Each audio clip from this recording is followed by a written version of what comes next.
안녕하십니까. 커말 2급 필기 강사 공로석입니다. 자, 이번 시간에는 2014년도 3회 핵심 기출문제 풀이를 시작을 하겠습니다. 이번 문제를 분석을 하면요. 조금 어렵게 출제가 됐다고 할 수 있는 것이 컴퓨터 일반에서는 9문제가 출제가 되었고요.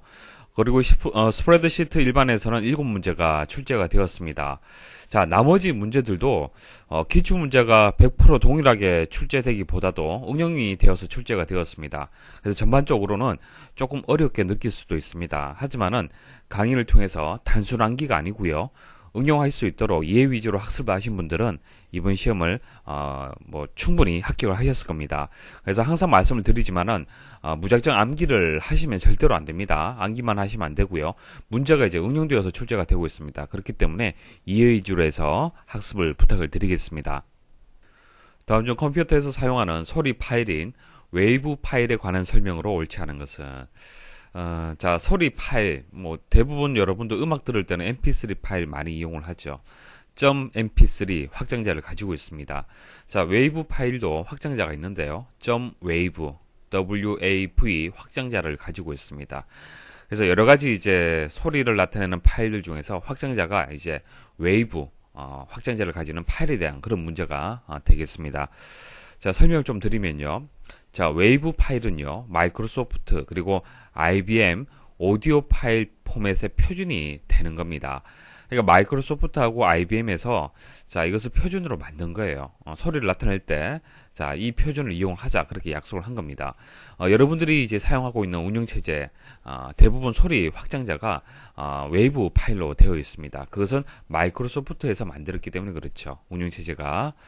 자, 그리고 비압축의 특징을 가지고 있습니다. 자, 압축을 한다는 것은 자, 소리의 용량이 이만큼 있을 때 줄여서 압축을 한다 그런 뜻이 되는 겁니다. 자, 용량은 줄어들겠지만은 압축을 했을 때 음질도 그만큼 떨어질 수가 있겠죠. 자, 비압축을 한다는 얘기는요. 압축을 하지 않는다 그런 뜻이 되는 거고요. 압축을 하지 않을 때는 용량이 그만큼 보존이 될 겁니다. 원본 음질에 거의 유사하게 재생이 되겠죠. 자, 이런 특징을 가지고 있다는 것을 하나 기억을 하시고요. 자, 한번 보도록 하겠습니다. 자, 1번은 맞는 설명이고 2번 녹음 조건에 따라서 파일의 크기가 가변적이다. 가변적이다. 좀 더 길어질 수도 있고 작아질 수도 있고 그렇다. 자, 그런 특징 하나 기억을 하시고요. 자, 윈도우즈 미디어 플레이어로 파일을 재생할 수 있다. 당연한 얘기죠. 왜 그래요? 마이크로소프트에서 만든 거지 않습니까? 이 재생기가. 자, 그리고 높이, 길이, 색이 다양한 음악 기호가 정의되어 있다. 이것은 웨이브 파일에 대한 설명이 아닙니다. 이것은 미디 파일에 대한 설명인데요. 미디란 것은 전자악기, 자, 전자악기 간의 데이터를 교류하기 위한 표준입니다. 그렇기 때문에 음악 기호하고 관련이 있는 거예요. 그래서 4번이 여기서 정답이 되겠습니다. 다음 중 HD급 고화질 비디오를 저장할 수 있는 차세대 광학 장치로 디스크 한 장에 65GB 이상을 저장할 수 있는 것은 자, 여기 보시면 CD 나와 있습니다. CD는 보통 700MB 정도를 저장을 할 수가 있습니다. 지금은 비디오, 영화를 저장을 할 때 CD에 저장을 잘 안 하죠. 용량이 적기 때문에 아무래도 압축을 많이 해야 되고요. 그래서 원본을 많이 훼손을 하기 때문에 퀄리티가 많이 떨어집니다. 자, 그래서 예전에는 DVD에 그리고 지금도 많이 저장을 하지만은 DVD에 많이 저장을 하죠. DVD는 보통 4에서 한 5기가 정도 됩니다. 그래서 이제 어느 정도는 이제 고화질을 이제 보장을 하고 있는데요. 하지만은 HD급 완전 고화질로 해서 저장을 하고 싶다. 그것을 이제 저장을 해서 보고 싶다라고 했을 때는 매체가 달라져야 됩니다. 그때 사용하는 것이 블루레이 디스크가 되는 겁니다. 그래서 25기가 이상을 저장을 할 수가 있기 때문에 DVD보다도 상당히 많은 양을 저장할 수가 있겠죠. 그렇기 때문에 한 편의 영화를 저장을 할 때 4에서 5기가 정도로 해서 압축하기보다도 25기가 정도면은 충분히 고화질의 영상을 재생을 할 수가 있을 겁니다. 그래서 CD에서 DVD, DVD에서 이제 블루레이 이런 식으로 이제 이동이 되고 있는 중이고요. 집 디스크는 지금 사용하진 않습니다. 예전에 사용을 했던 그런 디스크 종류 중에 한 가지다. 그렇게 기억을 하시면 되겠습니다. 자, 오른쪽 그림처럼 CD처럼 생겼습니다. DVD하고 거의 같게 생겼고요. 용량은 한 면에 이제 최대 27기가 정도 저장을 할 수 있습니다. 한 면에. 그리고 듀얼로 저장을 한다라면은 한 2배 정도가 되겠죠. 50기가 정도 데이터를 저장을 할 수가 있습니다. 다음 중 유명 기업이나 금융기관을 사칭한 가짜 웹사이트나 이메일 등 개인의 금융정보와 비밀번호를 입력하도록 유도하여 예금 인출 및 다른 범위에 사용되는 수법인 것은 다들 들어보셨을 겁니다. 자, 보이스 피싱 많이 들어보셨죠? 자, 보이스 피싱 같은 경우에는 전화를 이용하는 방식이 되는 거고요. 뭐 전화라든지 여기 나와 있듯이 메일이라든지 뭐 가짜 웹사이트 이런 다양한 방법이 있습니다. 이것을 통칭해서 우리는 이제 피싱이다 그렇게 얘기를 하는 겁니다. 다른 보기도 같이 정리를 하겠습니다. 자, 웜 같은 경우에는 네트워크를 통해서 자신을 복제하고 전파하는 그런 악성 프로그램을 얘기를 하는 겁니다. 어떤 A라는 이제 그 정상적인 프로그램이 아니고요. 악성 프로그램이 있을 때 이것을 스스로 계속 이제 복제를 하는 거예요. 복제하고 전파하고 복제하고 전파하고 이런 악성 프로그램을 얘기를 하는 거고요. 뭐 해킹은 여러분 잘 아시겠지만은 유해한 영향을 끼치는 행위 자체를 해킹이다 그렇게 얘기를 하는 겁니다. 자, 피싱은 개인정보하고요 낚시의 합성어가 되겠습니다. 낚는다 그런 뜻을 가지고 있는 거예요. 그래서 낚시하듯이 개인정보를 몰래 빼가는 그런 행위 자체를 전체적으로 피싱이다 그렇게 얘기를 하고 여러분들 이제 보이스 피싱을 가장 많이 들어보셨을 겁니다. 스니핑은 네트워크 주변을 지나다니는 패킷을 엿보면서 계정과 패스워드를 알아내는 행위다 그렇게 나왔는데요. 이런 겁니다. A라는 그 컴퓨터에서 B라는 컴퓨터로 이제 통신을 이렇게 하려면은 통신을 할 때 통신하는 그 단위가 패킷이란 단위로 해서 데이터가 전송이 됩니다. 그러니까 여러분들이 만일 메신저를 이용한다. 그럼 메신저를 이용하는 그 정보가 이제 전송 회선을 통해서 전송이 될 때는 패킷이라는 단위로 해서 쪼개져서 보내지게 되는 겁니다. 그러니까 안녕하세요 하게 되면은 그게 패킷 1번, 2번, 3번, 4번 이런 식으로 단위로 해서 이제 전송이 되는데요. 이것을 해킹을 하는 거예요. 빼내는 겁니다. 그러면은 그때 만일 계정이라든지 패스워드가 많이 전송이 되고 있는 중이라면은 그것을 알아낼 수도 있겠죠. 그게 스니핑이 되는 겁니다. 다음 중 네트워크 연결을 위하여 사용하는 프로토콜에 대한 설명으로 옳지 않은 것은 자, 프로토콜의 정의 먼저 말씀을 드릴게요. 자, 프로토콜이란 것은 컴퓨터 간에 정보를 주고받을 때의 통신 방법에 대한 규정을 얘기를 하는데요. 자, 사람들끼리도 프로토콜이 필요합니다. 자, 한국 사람하고 뭐 외국 사람이 있다라면은 이 서로 이제 통신을 하려면은 대화를 하려면은 한국 사람끼리는 한국어를 하면 되겠지만은 외국 사람끼리 또 대화를 하려면은 또 다른 언어가 또 필요할 거예요. 그렇죠? 한국어로 하든 뭐 영어로 하든 서로 이제 어떤 통신 방법이 맞아야만 커뮤니케이션 할 수가 있을 겁니다.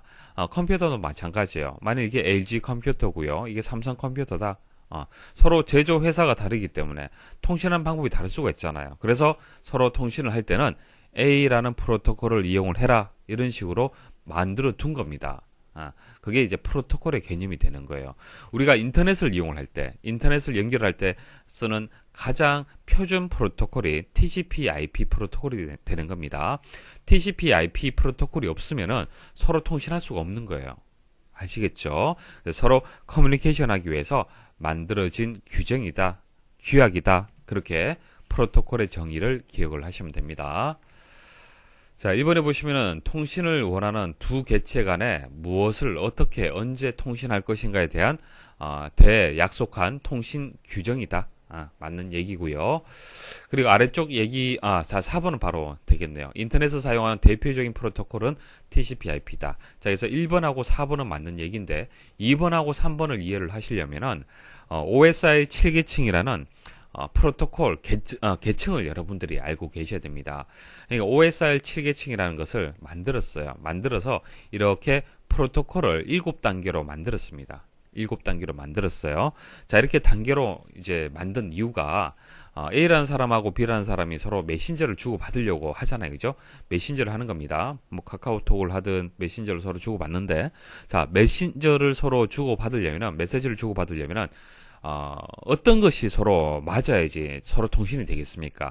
제일 먼저 물리 계층이 맞아야 되는 거예요. 그러니까 케이블로 연결이 되어 있고 모뎀이라든지 코덱이라든지 통신 장비가 서로 어떤 약속된 규약에 맞춰져 있어야만 통신이 가능하다는 얘기예요. 그죠? 여러분들 컴퓨터 본체에 보면은 통신 회선이 이렇게 연결되어 있을 거 아닙니까? 그 연결되어 있는 이 규약이 있을 거 아니에요. 그죠?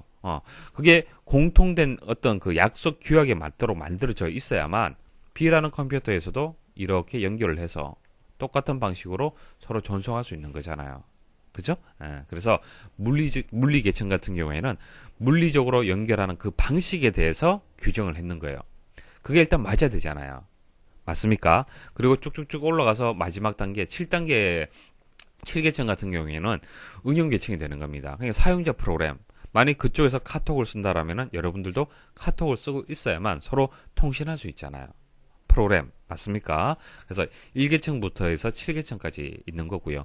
1에서 3계층까지가 하위 계층, 이거 상위 계층 그렇게 보통 구분을 합니다. 자, 이거 먼저 물리 계층, 데이터 링크 계층, 네트워크 계층, 전송, 세션, 표현, 응용 이렇게 시험에는 그 7계층의 순서가 또 나올 수도 있어요. 그래서 이것을 암기를 하셔야 되는데 암기하시는 방법은요. 앞 글자만 기억을 하십시오. 물대내 전세표응, 물대내 전세표응 이렇게 첫 글자를 일단 기억을 하셔야 돼요. 나올 수가 있습니다. 자, 그럼 각각을 이제 특징을 제가 말씀을 드릴 건데 단순히 암기하지 마시고요. 제가 이해를 도와드릴게요. 자, 물리 계층은 조금 전 말씀드렸다시피 A 컴퓨터하고 B 컴퓨터하고 일단 물리적으로 연결되어 있어야 된다. 그것에 대한 규약이다. 말씀드렸고요.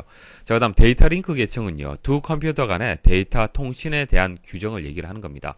자, A라는 컴퓨터하고 B라는 컴퓨터가 일단 물리적으로 연결되어 있습니다. 그 다음 서로 주고받으려고 하잖아요. 통신을 하려면 어떤 것을 생각을 해야 될까요?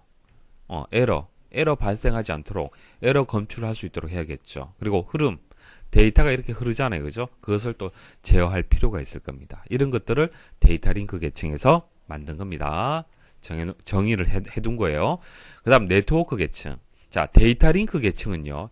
두 컴퓨터 간에 지켜야 할 약속을 얘기를 하는 거고요. 네트워크는 뭡니까? 컴퓨터가 두 대만 있는 것이 아니죠. 여러 대의 컴퓨터가 이렇게 망으로 연결된 구조를 얘기를 하는 겁니다. 그래서 여러 컴퓨터끼리 서로 통신하려면은 어떤 것을 고민을 해야 될까요? 가장 대표적인 것이 경로를 설정할 수 있어야 될 겁니다.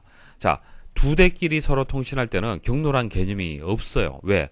여기서 보낸다, 받는 측은 하나밖에 없잖아요. 하지만 네트워크에서는 여기서 보낸다라고 했을 때는 이렇게 경로가 달라지는 겁니다. 그리고 이쪽으로 전송을 할 때도 이렇게 전송할 수도 있고 이렇게 전송할 수도 있고 이렇게 전송할 수 있잖아요. 그죠? 그래서 네트워크 계층에서는 경로의 개념이 들어갈 수밖에 없는 겁니다. 자, 됐습니까? 자, 그 다음 전송 계층에서는 실제 전송하기 위한 규정을 얘기를 하는 거고요.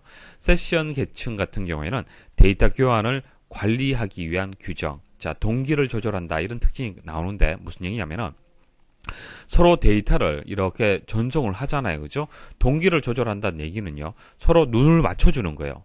여러분들이 대화를 할 때, 다른 사람하고 대화할 때 서로 눈을 맞추면서 서로 호응을 해주면서 대화를 하는 거잖아요. 그죠? 마찬가지입니다. 데이터를 서로 주고받을 때도 서로 맞춰줘야 되는 거예요. 자, 표현 계층 같은 경우에는 데이터를 그냥 무작정 순수하게 보내면 안 되겠죠. 암호화를 해야 되고 코드화 해야 되고 압축할 필요가 있을 겁니다. 자, 응용 계층은 조금 전 말씀드렸다시피 이런 프로그램들을 얘기를 하는 겁니다. 자, 그럼 문제 한번 보도록 하죠. 자, 이번에 보시면은 OSI 7계층 모델의 세 번째 계층. 자, 일단 머리 첫 글자만 아시면 이것은 답인지 아닌지 선택할 수가 있겠죠. 다른 건 모른다 하더라도 물대내라도 알고 계시면은, 그죠? 자, 이게 1, 2, 3이잖아요. 근데 3이라고 얘기했으면 네트워크 계층이 맞는데, 여기서 데이터 링크 계층이라고 얘기를 했기 때문에 2번이 정답이 되는 겁니다.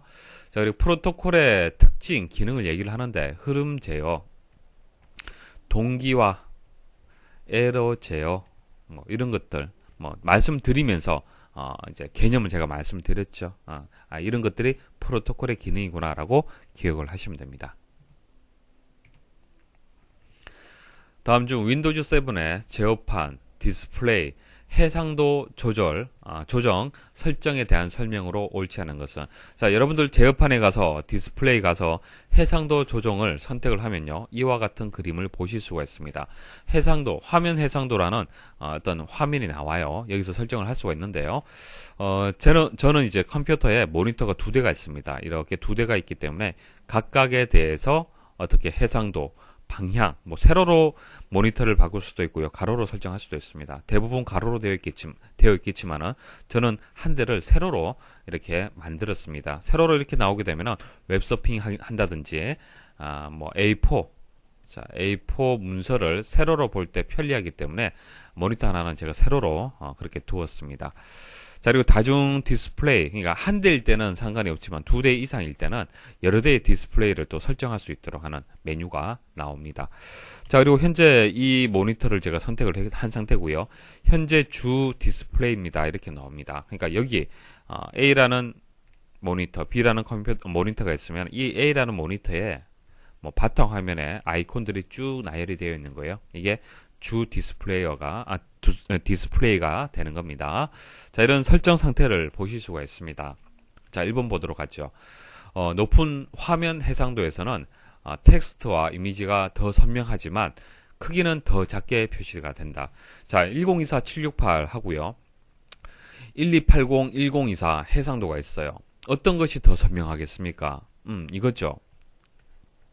똑같은 화면이지만은 이렇게 해상도를 설정을 하면요, 아이콘들이 더 작아지지만은 더 많은 양을 화면에서 볼 수가 있을 겁니다. 자, 많은 양을 또 보려면은 크기는 작아질 수밖에 없겠죠. 그래서 이런 특징을 가지고 있습니다. 맞는 설명이고요. 자, 2번, 해상도를 변경하면 해당 컴퓨터에 로그인한 모든 사용자에게 변경 내용이 적용이 된다. 하나 기억을 하십시오. 해상도 위해서 변경을 하잖아요, 그죠? 그러면은 A라는 사람, B라는 사람, C라는 사람이 만일 이 컴퓨터를 이용을 하고 있다, 그러면 변경 내용이 동일하게 적용이 된다는 얘기입니다. 3번, 다중 디스플레이 옵션은 윈도우즈에서 둘 이상의 모니터가 PC에 연결되어 있음을 인식할 때만 나타난다. 자, 여기 보시면 다중 디스플레이 있잖아요, 그죠? 자, 이것은 두 대 이상이 연결이 되어 있기 때문에 보여진다는 그런 설명이 되겠습니다. 자, 4번, 두 대의 모니터가 연결된 경우 좌측 모니터가 주 모니터로 설정되므로 해상도가 높은 모니터를 반드시 좌측에 배치해야 된다. 자, 이게 틀렸는데 보세요. 반드시라는 설명 나오면요, 주의 깊게 여러분들 보셔야 됩니다. 자, 지금 여기 보시면은 이번에 이게 주 디스플레이가 맞는데 1024-768로 제가 설정을 했어요. 그러니까 해상도를 높게 설정한 것이 아니라 낮게 설정을 했고요. 이것은 제가 예전에 썼던 15인치 모니터가 되는 겁니다. 그러니까 최근에 구입한 것은 이거 1번이에요. 사실은. 1번이 더 좋다는 얘기입니다. 그래서 무조건적으로 반드시 해상도가 높은 모니터를 좌측에 배치할 필요는 없는 거예요. 그것은 사용자 편리에 따라서 배치를 하면 되는 겁니다. 그래서 4번이 정답이 되겠습니다. 다음 중 윈도우즈 7의 폴더 옵션에서 설정할 수 있는 작업에 해당되지 않는 것은 숨긴 파일 및 폴더를 표시할 수 있다. 자, 폴더 옵션에 가시면은 보기 탭이 있습니다. 보기 탭에 보시면은 여러분들이 숨긴 파일, 폴더를 설정할 수 있을 거고요. 거기서 그것을 표시를 할 거냐, 표시하지 않을 거냐라는 것을 선택을 할 수 있습니다. 자, 2번, 색인된 파일에서는 파일 이름뿐만 아니라 내용도 검색하도록 설정할 수 있다. 내용 검색 가능합니다. 자, 여기서 일단 색인에 대한 정의 먼저 말씀을 드릴게요. 색인. 자, 색인 어디서 보셨습니까? 책을 보시면은 책 보면은 1에서 500페이지까지 내용이 있는 책이 있습니다. 그러면은 여기서 내가 원하는 내용을 찾기 위해서는 이 500페이지를 순차적으로 이렇게 볼 수는 없잖아요. 그죠? 그래서 책에 보면은 목차도 있지만은 색인도 있습니다. 색인. 뒷면에 있는 경우도 있고 앞면에 있는 경우도 있는데, 여기서 키워드, 커말이라고 키워드가 몇 페이지에 있는지, 그리고 정보 처리가 몇 페이지에 있는지, 이런 식으로, 그죠?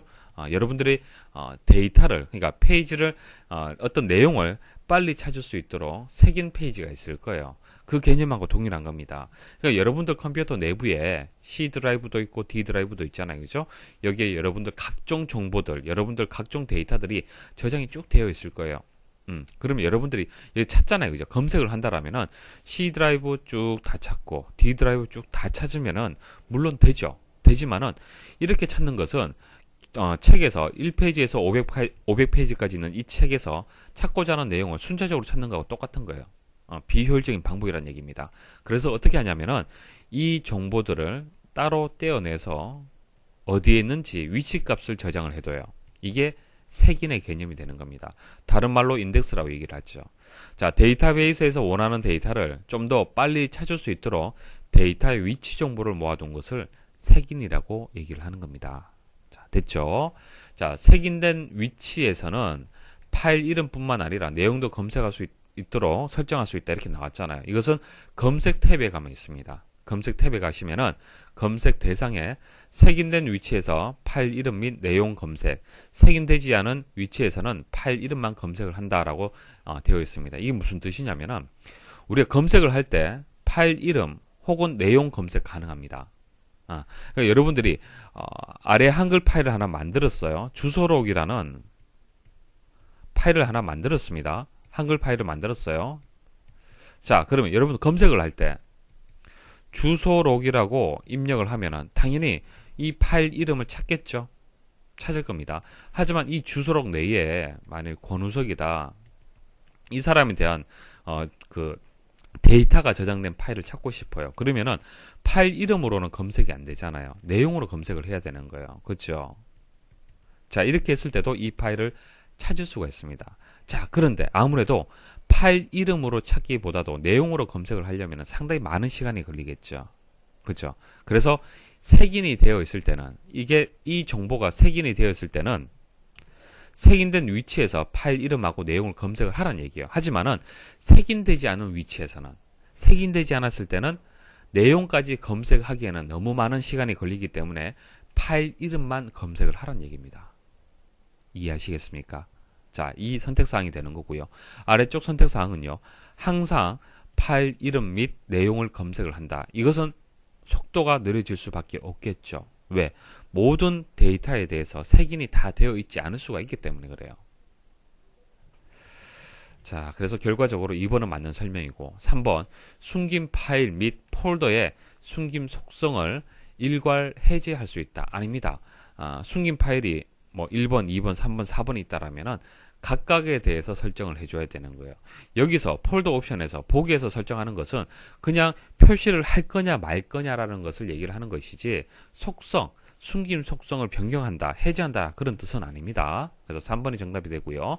4번 파일이나 폴더를 한 번 클릭해서 열 것인지 두 번 클릭해서 열 것인지 설정을 할 수 있다.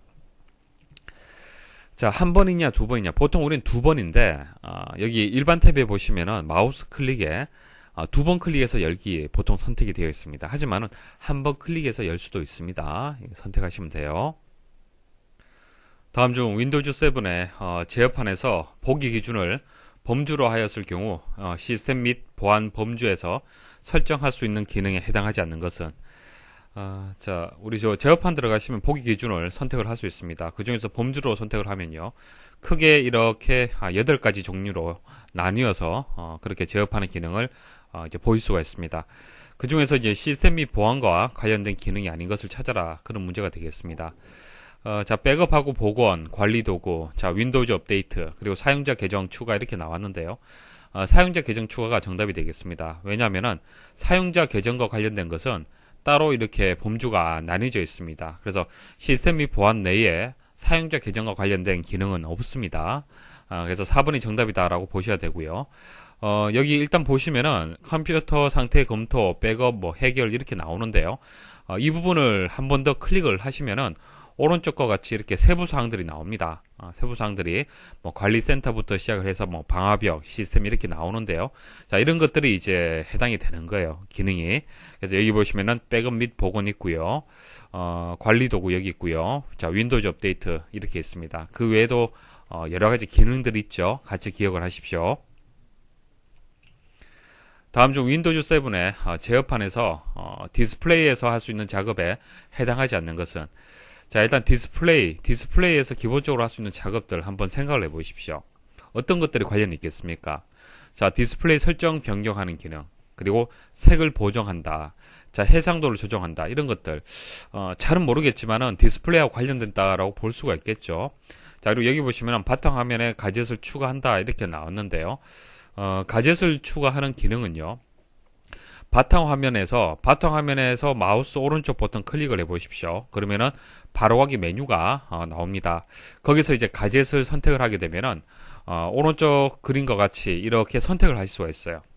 그러니까 바탕화면에다가 CPU 측정기라든지 뭐 날씨를 알릴 수 있는 그런 큰 아이콘 모양의 가젯을 보실 수가 있습니다. 그래서 이런 것들을 추가하는 것은 디스플레이에서 추가하는 것이 아니고요. 바탕화면 바로가기 메뉴에서 추가를 할 수가 있습니다. 자, 그리고 가젯은 특별한 이름이 없는 소도구, 이제 부속 이런 의미가 있습니다. 윈도우에서 바탕화면에 사이드바에 들어가는 작은 프로그램 이렇게 나왔는데 그냥 바탕화면에서 보여지는 작은 프로그램이다 그렇게 보시면 됩니다. 자, 스마트폰에도 보시면은 가젯 기능이 있죠.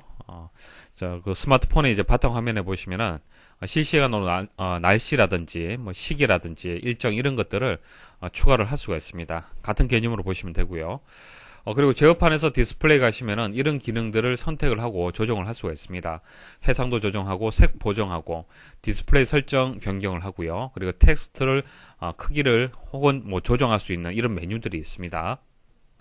다음 중 데이터를 효과적으로 이용할 수 있도록 저장, 갱신, 조작, 검색할 수 있도록 검색할 수 있는 응용 소프트웨어를 의미하는 것은 자, 프로그램을 찾는 건데요. 데이터를 효과적으로 이용할 수 있는 프로그램을 찾아라. 그런 문제가 되겠습니다. 여기서 정답이 되는 것은 이제 2번이 정답이 되겠습니다. 데이터베이스 관리 시스템. 자, DBMS라고 보통 얘기를 합니다. 뭐 대표적인 DBMS가 MS SQL 그리고 뭐 오라클 자, 이런 이제 프로그램들이 있습니다. 이런 프로그램들이 하는 역할이 물리적으로 저장되어 있는 데이터베이스를 저장, 갱신, 조작, 검색을 사용자가 편리하게 할 수 있도록 도와주는 거예요. 물리적으로 저장되어 있는 데이터베이스를 DBMS가 없는 상태에서는 이용을 할 수가 없습니다. 사용자가 컴퓨터 내부적으로 접근을 해서 데이터를 가져온다든지 뭐 갱신, 조작, 검색을 할 수가 없어요. 그것을 쉽게 할 수 있도록 도와주는 것이 데이터베이스 매니지먼트 시스템이 되는 겁니다. 그래서 데이터베이스 관리 시스템이 되는 거고요. 뭐 정의라든지 장단점 정리 한번 해보겠습니다. 자, 정의는요. 사용자와 데이터베이스 사이에서 사용자의 요구에 따라서 DB를 생성하고 관리해주는 소프트웨어를 DBMS라고 얘기를 합니다. 그러니까 여러분들 같이 이제 사용자가 있을 수가 있겠죠. 여러분들이 기사 포스트 사이트에 들어와서 게시판을 검색을 한다든지, 뭐 여러분들의 정보를 이용을 한다든지, 그래서 뭐 데이터를 조작을 하고 검색하고 갱신할 수 있습니다. 자, 여러분들은 이제 사용자 입장에서 이용을 하는 거고요. 자, 응용 프로그램은 별도의 프로그램을 두는 겁니다. 프로그램을 둬서 데이터베이스를 이용할 수 있도록 하는데 그 사이에 DBMS가 또 필요하다는 얘기고요. 그리고 데이터베이스 관리자 DBA. 자, DBA도 데이터베이스를 조작하기 위해서는 DBMS가 필요하다는 얘기입니다. 자, 장점을 보시면요. 데이터의 중복이 없어집니다. 그러니까 데이터베이스의 장점이 뭡니까?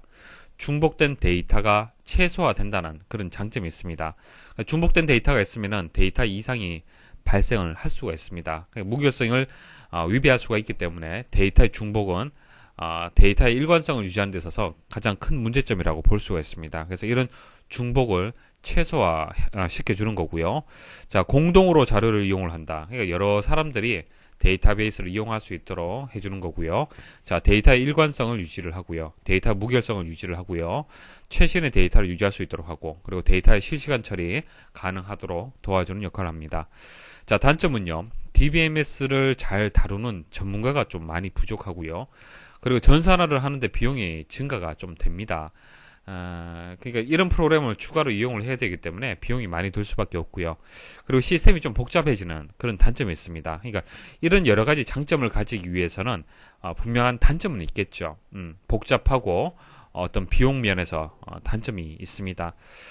그리고 복구 회복이 어렵고요. 자료 처리가 복잡하다는 그런 단점이 있습니다. 하지만은 이런 장점들 때문에 이제 어쩔 수 없이 이런 단점을 해결을 하면서 이용을 할 수밖에 없습니다. 다음 중 아래의 수식을 A 7번째 셀에 입력할 경우 표시되는 결과값으로 옳은 것은 자, 오른쪽에 뭐 그림이 나와 있고요. 자, 왼쪽에 보시면은 if error라는 함수 그리고 vlookup이라는 함수 이렇게 두 가지가 나왔습니다. 자, 각각에 대해 설명을 드리고 문제 풀이 들어가도록 하겠습니다. 자, if error인데요. 자, if문은 잘 아시죠? if 조건문이잖아요. 그죠? 자, if error도 마찬가지입니다. 조건문인데요. 자, 이런 겁니다.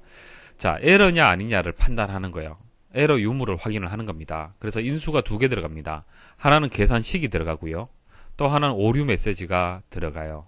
그래서 계산식이 에러이면은 이 오류 메시지가 표시가 되고요. 자, 계산식이 오류가 아니면은 결과를 표시를 해주는 거예요. 어떤 의미인지 이해를 하시겠습니까? 네, 계산식을 가지고 이 계산식의 결과가 제대로 나오는 경우가 있을 거고요.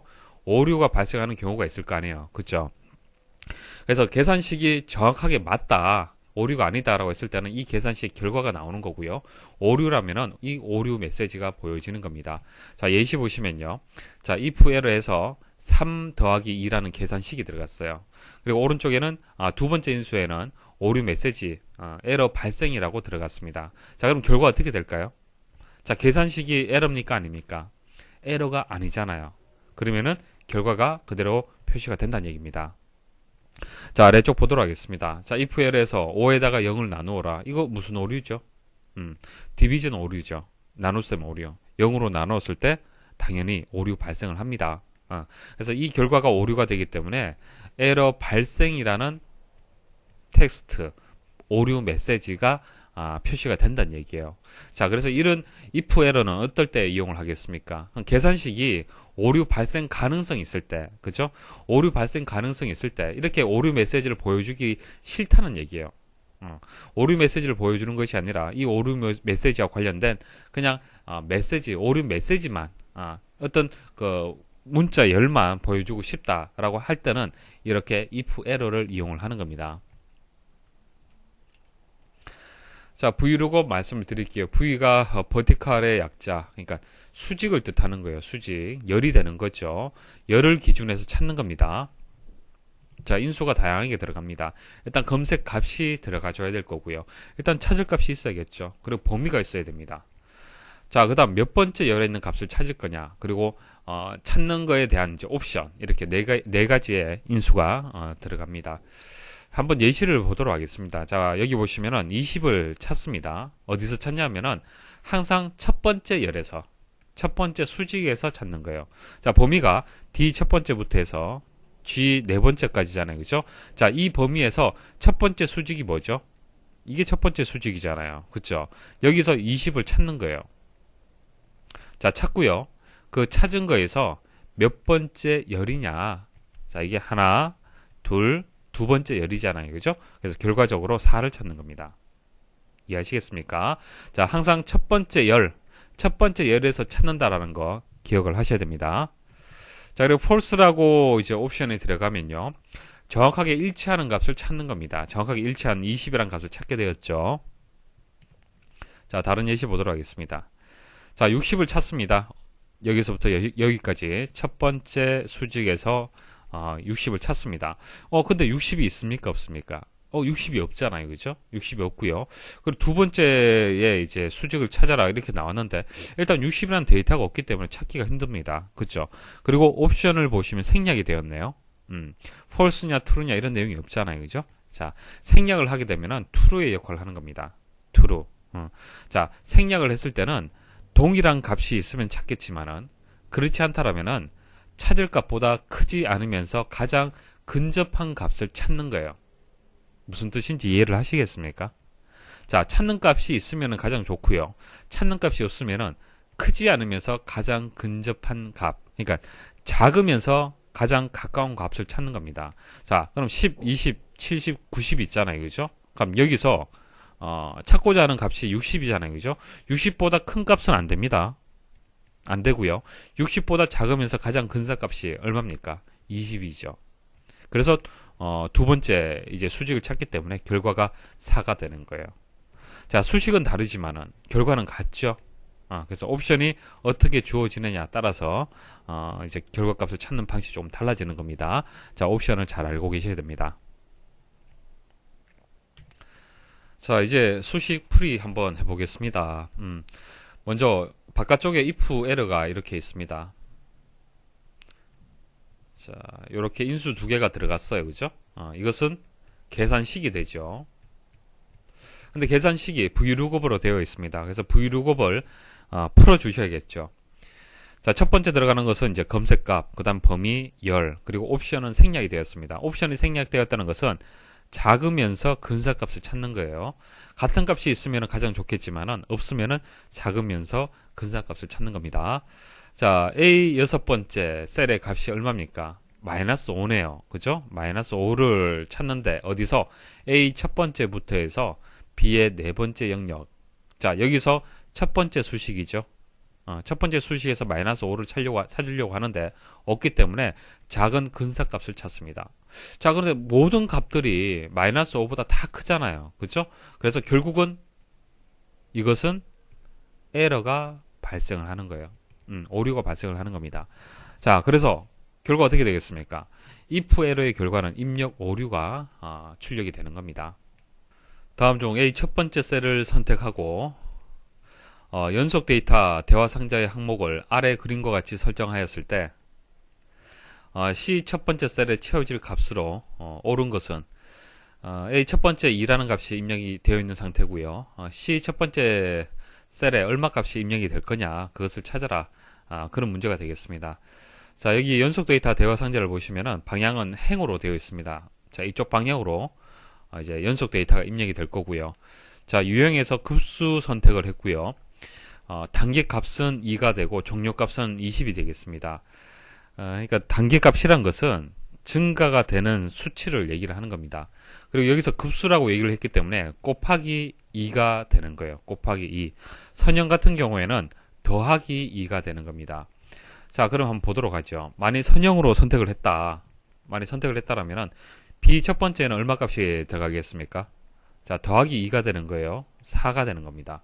자, 그 다음 더하기 2가 되는 겁니다. 6이 되고요. 더하기 2 해서 8. 이렇게 해서 얼마까지? 20까지. 최종값이 20이 되는 거예요. 자, 그리고 이제 급수로 되어 있으면 곱하기 2가 되는 겁니다. 곱하기 2, 곱하기 2. 그러면 2, 4, 4, 2, 8. 8이 16. 됐죠?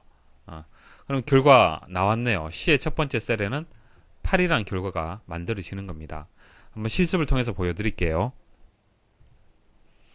자, 홈에 가시면은 편집해 보시면은 채우기 있습니다. 자, 계열 선택을 하시고요. 자, 행으로 선택을 하고요. 선형 한번 보여드리겠습니다. 단계값은 2로 하고요. 종료값은 일단 10으로 하겠습니다. 자, 확인 버튼 한번 눌러볼게요. 어떻게 되었습니까? 자, 행 방향으로 해서 10까지 2씩 플러스가 되었습니다. 자, 이번에는 급수로 한번 선택을 해볼게요. 자, 확인 버튼 눌러보겠습니다. 자, 2, 4, 4에서 2를 곱해서 8, 8에서 2를 곱해서 16을 입력하려니까 이제 종료값이 이제 10이 되기 때문에 8까지만 표시가 된 겁니다. 자, 날짜도 한번 해보죠. 자, 날짜 선택을 하고요. 날짜는 이제 날짜 단위를 선택을 할 수 있습니다. 일 단위로 할 거냐, 뭐 평일, 월, 연 이렇게 할 수 있는데 일단 일 선택을 하겠습니다. 단계값은 2로 하고요. 뭐 5월 10일까지만 표시해 보도록 하겠습니다. 자, 확인 버튼 한번 눌러 볼게요. 자, 그럼 2씩 플러스가 되는 거죠. 3, 5, 7, 9, 11이 되기 때문에 여기까지만 연속 데이터가 입력이 되었습니다. 자, 유형 세 가지는 꼭 기억을 하십시오. 다음 중 찾기 및 바꾸기 대화 상자의 각 항목에 대한 설명으로 옳지 않은 것은 자, 찾을 내용은 여기 있습니다. 자, 찾을 내용에 검색할 내용을 입력할 곳으로 와일드카드 문자를 검색 문자열에 사용할 수 있다. 가능하죠. 와일드카드가 뭐죠? 이런 아스트릭 마크, 자, 물음표 이런 거죠. 그래서 정확하게 내가 뭐 가나라고 찾고 싶다라고 할 수 있지만은 가로 시작하는 뭐 권으로 시작하는 이런 식으로 이제 와일드 카드를 이용을 할 수가 있습니다. 자, 2번 서식. 자, 서식에 숫자 셀을 제외한 특정 서식이 있는 텍스트 셀을 찾을 수 있다. 자, 숫자 셀이 제외된다고 얘기를 했는데 틀렸습니다. 숫자 셀도 찾을 수 있습니다. 서식 지정된 숫자 셀도 찾을 수가 있어요. 그래서 2번이 정답이 되고요. 자, 범위. 현재 워크시트에서만 검색하는 시트와 현재 통합 문서의 모든 시트를 검색하는 통합 문서 중에서 선택을 할 수 있다. 자, 범위가 현재는 시트로 표시가 되어 있는데요. 이거 한번 클릭을 하시면요. 시트 그리고 통합 문서로 나뉘어져 있습니다. 선택할 수 있습니다. 맞는 설명이고요. 자, 모두 찾기. 자, 여기 보면 모두 찾기라고 되어 있습니다. 자, 검색 조건에 맞는 모든 항목이 나열된다. 이런 거죠. 내가 찾고자 하는 데이터가 가라는 데이터를 찾는 거예요. 그런데 가라고 입력되어 있는 그 셀이 여러 개가 있더란 얘기입니다. 자, 그것을 한 번에 다 찾고 싶어요. 그러면 모두 찾기라고 선택을 하면요. 찾기 및 바꾸기 아래쪽에 이런 내용이 표시가 됩니다. 그러니까 통합 문서가 어디고 시트가 어디고 셀이 어디다라는 위치 값이 나와요. 위치 값이 이렇게 표시가 되면서 전체 셀들이 아래쪽에 표시가 됩니다. 그래서 이것도 맞는 설명입니다. 다음 중 엑셀에서 저장할 수 있는 파일 형식에 해당하지 않는 것은 자, 우리가 저장 버튼 누르게 되면은 이런 이제 항목들이 쭉 나옵니다. 자, 한번 저장 버튼 눌러 보겠습니다. 자, 저장 버튼 누르시면은 파일 형식을 선택할 수 있도록 이렇게 나옵니다. 이렇게 여러 가지 형식이 엑셀에서 지원이 됩니다. 자, 그래서 이것을 뭐 다 암기하기는 좀 어렵잖아요. 그죠? 확장자를 보시면은 대부분 X로 시작하는 것들이 상당히 많습니다. 그래서 확장자는 X로 시작하는 것이 그래도 이제 해당되는 파일 형식이 맞다라고 보시면 되고요. 여기 dbase라는 파일이 있는데요. dbase는요. 이것은 DBMS입니다. DBMS 데이터베이스 관리 시스템의 파일인데요. 엑셀하고는 조금 거리가 있습니다. 그래서 여기서는 3번이 정답이 되겠습니다. 다음 중 홈에서 클립보드 그룹에 붙여넣기에서 선택 가능한 붙여넣기 옵션으로 옳지 않은 것은, 자, 뭐 이거 한번 실습해 보시면 가장 좋죠. 자, 홈에 가서 클립보드에 가시면 붙여넣기 있습니다. 붙여넣기를 선택을 하면요. 어떻게 붙여넣기 할 거냐라는 것을 선택을 할 수 있습니다. 그러니까 우리가 컨트롤 C 하잖아요. 그죠? 컨트롤 C 하게 되면 그 내용이 클립보드에 저장이 됩니다. 그리고 컨트롤 V 하면 붙여넣기 할 수 있는데 그 붙여넣기를 컨트롤 V 해서 넣는 것이 아니라 붙여넣기 이 옵션에서 선택을 해서 내가 원하는 것만 붙여넣기 할 수 있다는 얘기예요. 그래서 그냥 붙여넣기가 있고요. 그 다음 수식이란 것은 이제 5라는 값을 나타내는 셀이 있지만은 이 셀이 직접 5라는 값을 입력할 수도 있겠지만은 2 더하기 3이라든지 뭐 A 첫 번째 셀 더하기 A 두 번째 셀 이런 식으로 수식이 입력될 수 있잖아요. 그죠? 그래서 이런 수식을 붙여넣기 한다는 얘기예요. 아시겠죠? 값을 붙여넣기 하는 것이 아니라 수식을 가지고 붙여넣기를 하겠다. 자, 이런 값 자체를 붙여넣기를 하겠다. 5라는 값. 자, 테두리 없음. 자, 붙여넣기를 하는데 테두리는 없게 해서 붙여넣기를 하겠다. 자, 무슨 뜻이냐면은, 자, 우리 셀이 이렇게 있으면은 셀의 테두리를 설정할 수 있잖아요. 그죠? 셀의 테두리를 많이 굵게 했다. 그러면 이 부분을 컨트롤 C 했어요.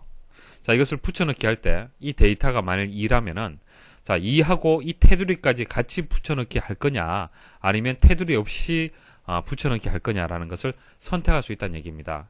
만일 테두리 없음 하게 되면 2만 이제 붙여넣기가 된다는 얘기고요. 뭐 바꾸기, 연결하여 붙여넣기, 선택하여 붙여넣기 이런 거는 해당 기능이 맞습니다. 옵션이 맞는데, 자, 3번에 보시면은 테두리만 붙여넣기라고 되어 있죠. 자, 실제 데이터를 붙여넣는 것이 아니라 테두리만 붙여넣는다라는 설명인데, 자, 이게 의미가 있습니까? 테두리만 복사해서 붙여넣는다. 데이터가 아니고 테두리. 그건 뭐 이 기능하고는 상관이 없다라고 보시면 돼요. 그래서 여기서는 3번이 정답이 되겠습니다. 다음 중 페이지 나누기 미리 보기 상태에 대한 설명으로 옳지 않은 것은,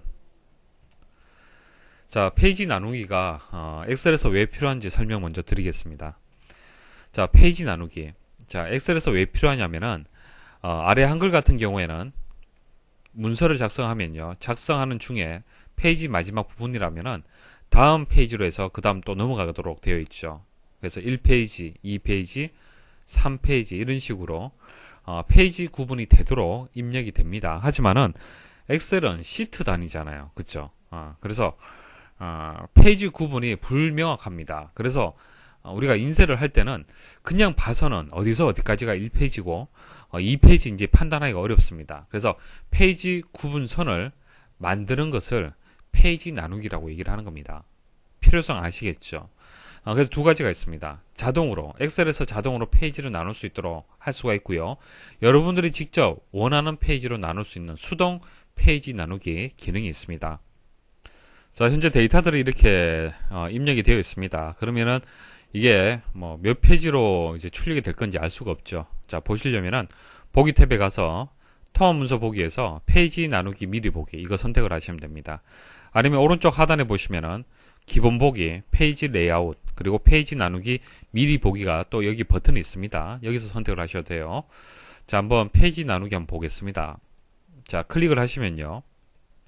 자, 이런 식으로 여기서부터는 여기까지가 이제 1페이지가 되고, 그 다음 여기서부터 여기까지는 2페이지가 된다라는 것이 이렇게 표시가 되죠.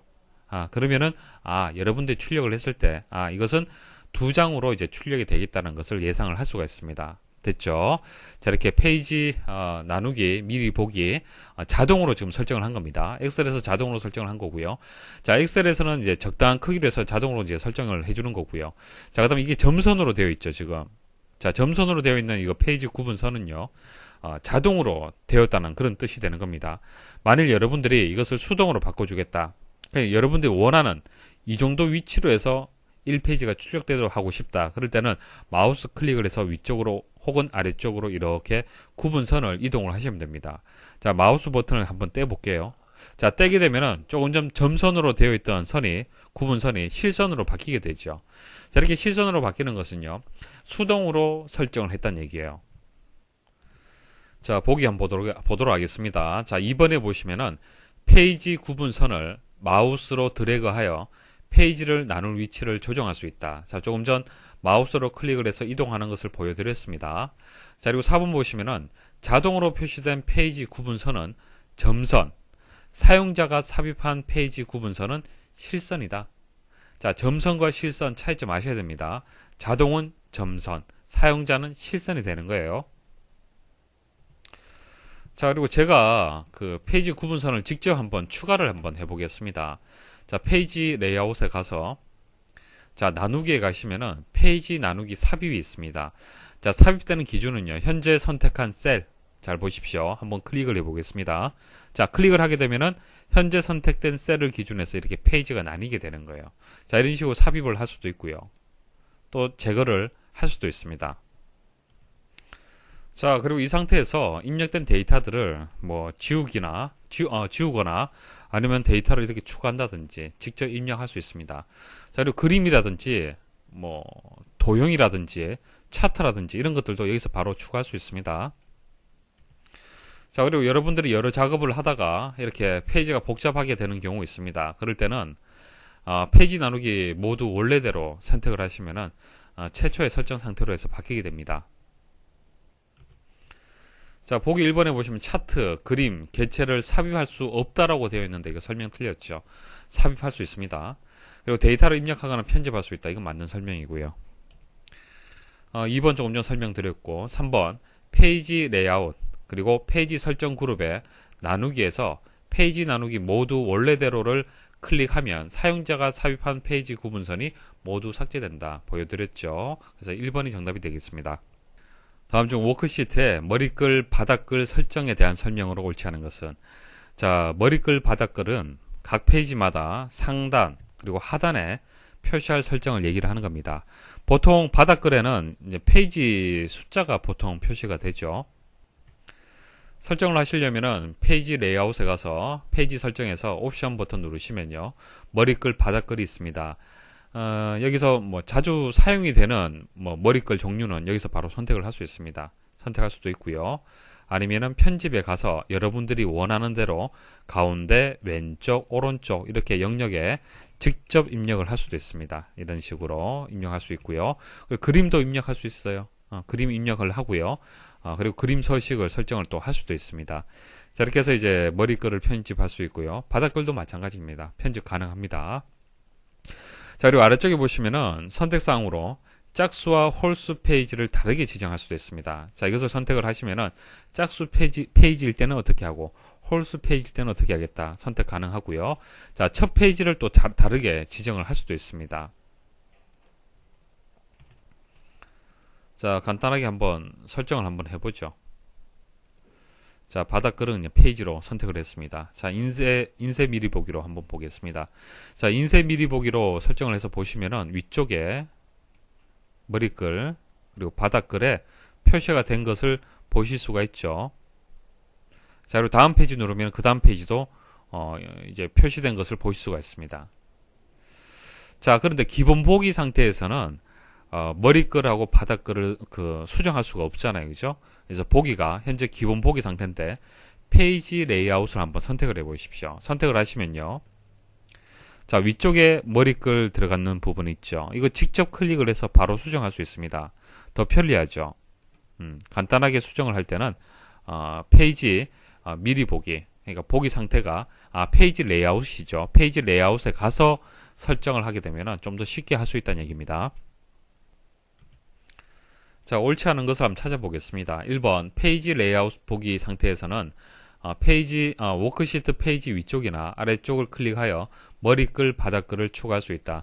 자, 조금 전 보여드렸죠. 기본 보기 상태에서는 안 되지만은 페이지 레이아웃 보기 상태에서는 위쪽하고 아래쪽을 클릭을 해서 바로 추가할 수 있다 말씀을 드렸습니다. 자, 첫 페이지, 홀수 페이지, 짝수 페이지에 머리글, 바닥글 내용을 다르게 지정할 수 있다. 자, 이 부분을 얘기를 하는 거고요.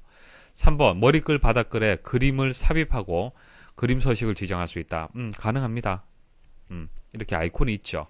4번 페이지 나누기 미리 보기 상태에서는 미리 정의된 머리글이나 바닥글을 선택하여 쉽게 추가할 수 있다. 자, 페이지 나누기 미리 보기가 아니고요. 페이지 레이아웃 보기에서 가능합니다. 선택하고 추가하고 쉽게 할 수 있습니다. 그래서 정답이 4번이 되겠습니다. 자, 여기까지 풀이 강의를 마치도록 하겠습니다. 수고하셨습니다.